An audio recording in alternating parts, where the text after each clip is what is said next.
developing story. The Ayedatiwa administration has been commended for its early strides in governance, particularly in infrastructure development. Former federal lawmaker Senator Bodiola Jumoke, who led a group of leaders from the northern Central District of Ondo State on a costly visit to the governor, hailed his performance, urging him to prioritize equitable distribution of development across the state and intensify efforts in tackling security challenges.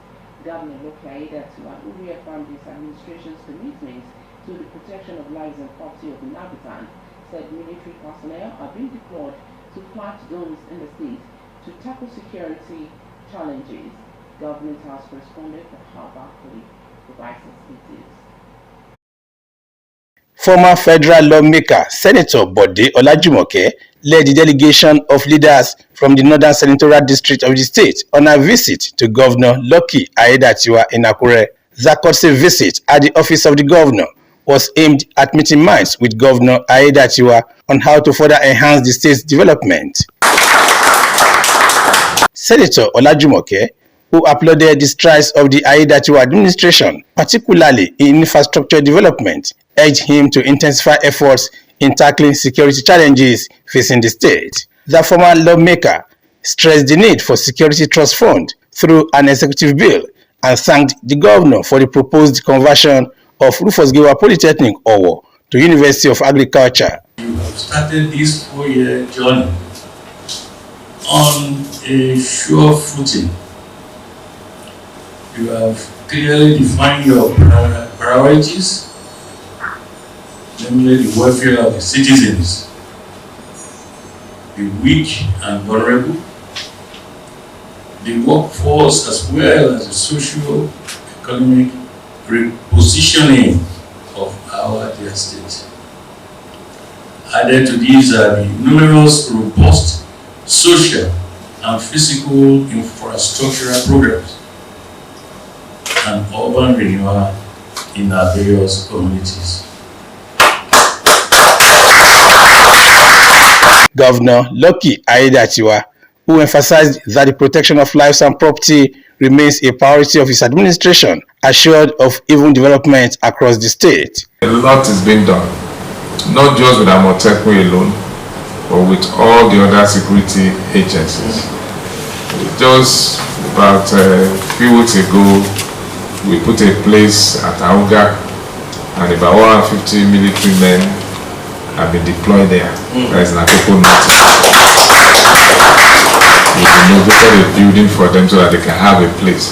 150 soldiers are currently there to tackle insecurity from that region, Akoko, Axis, and all that.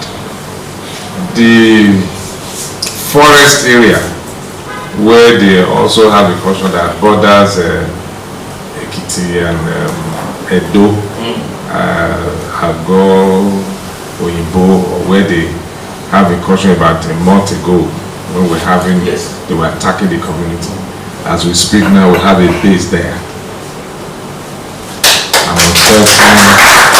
Military. There's a mountain in that place, under one rock. They normally hide to attack. They climb to be able to see our men.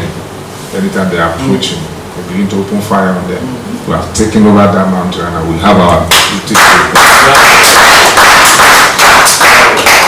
We're also thinking of recruiting more hands, especially in the Amotekun Corps, so that we can increase the number. All these brought down to increase expenditure at the end of the day.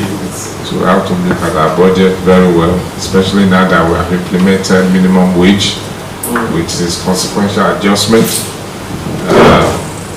It's been really tough, even though allocation has increased. Expenditure has also increased with that minimum wage implementation. So these are issues we are battling with to manage our resources so that we don't leave huge debt for the state by the time we'll be completing our tenure at the time God will want us to live here. Setting up of a security trust fund so that we're able to have enough resources to procure equipment, technology, to fight insecurity. I think it's the direction we'll look at really. Highlighting the importance of traditional institutions, Governor Aiyedatiwa assured that royal fathers will always be carried along in his administration, acknowledging their roles in grassroots mobilization and development. The governor restated his dedication to prosper the state and the people through purposeful leadership. Wahab Bankole, Osrc News. President Bola Tinubu has directed an immediate overhaul of national security strategies, demanding urgent action to end escalating violence in Borno, Benue, Information and Strategy by Onanuga. President Tinubu condemned the senseless targeting of innocent Nigerians.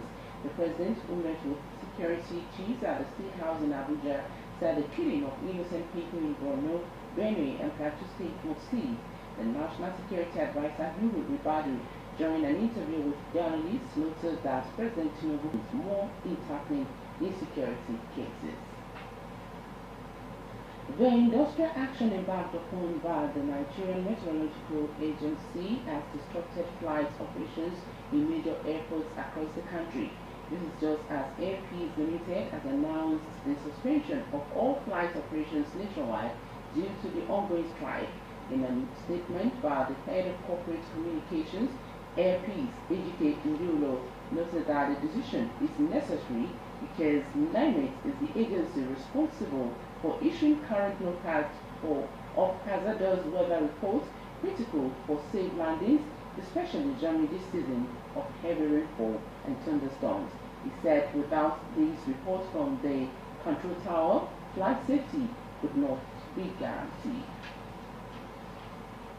President Bola Tinubu has called on world leaders